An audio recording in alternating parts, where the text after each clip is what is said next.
Hi, I'm Elizabeth. I'm the medical intuitive, but I also work as a business strategist. As an intuitive business strategist, I see your business as having a very unique blueprint, whether you're a startup or you're an existing company. I see you and your company from the top to the bottom, from the CEO and management level to entry-level personnel. I look at the strengths and weaknesses in your systems and your personnel from top to entry level. Much of the information that I get tends to come to me visually and is frequently very symbolic.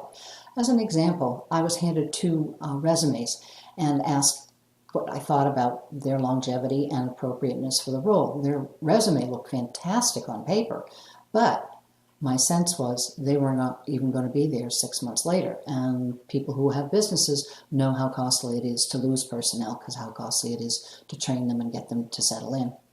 And 6 months later, these two individuals were indeed gone. They had hired them regardless of what I said.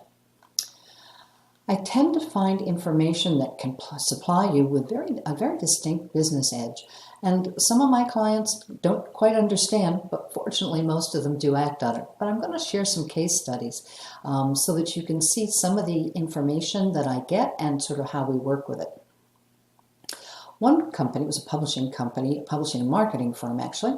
I looked at the team, and numbers of the team lacked commitment to the brand as well as the skill sets for which they were actually hired. And it turned out that the coming together of this team was really kind of haphazard and rather quick, and there wasn't a tremendous amount of thought put into it. But one member in particular stood out. I kept seeing this individual betraying the owner. And as it turned out, a couple of weeks later, we found out that the individual I had seen betraying the owner was actually sharing information with a hostile party who was interested in promoting financial downfall to this company. That individual was let go, needless to say.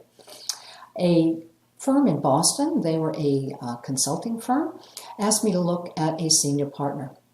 And I kept seeing the senior partner putting his files into a file folder, but he kept looking over his shoulder as if he was waiting for someone to catch him doing something.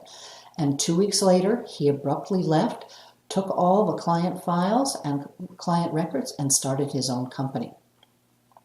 Another company, a software startup, was looking for investors. So the individual gave me a list of investors, and unbeknownst to me, his uncle was one of the investors or potential investors.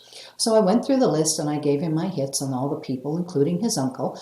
But what I told him was that I saw the uncle not being a potential backer at all, and I actually saw him turning away, because in my mind's eye, I saw him turning away from me.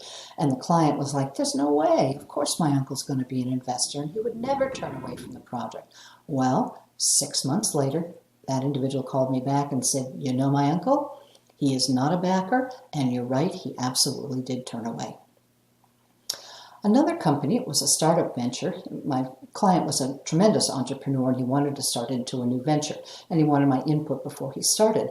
And the first image that came up around him was a house of cards that had collapsed, surrounded by stone walls. To me, the house of cards was the venture that actually had collapsed, and the stone wall was sort of barriers to that venture coming into fruition and actually being able to go out into the world.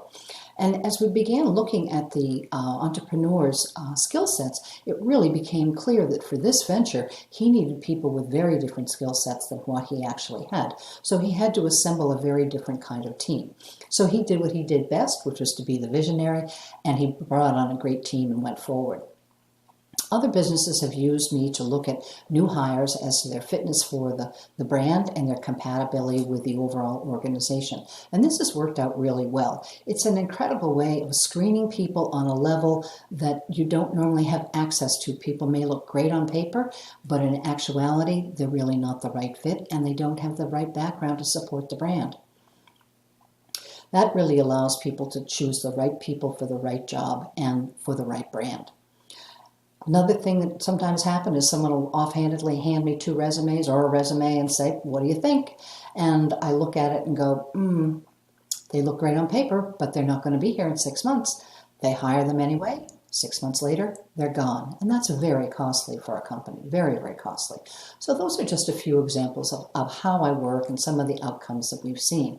I'm happy to discuss your business concerns or any other concerns you may have, check out my website for additional information, elizabeththorson.com. Thanks.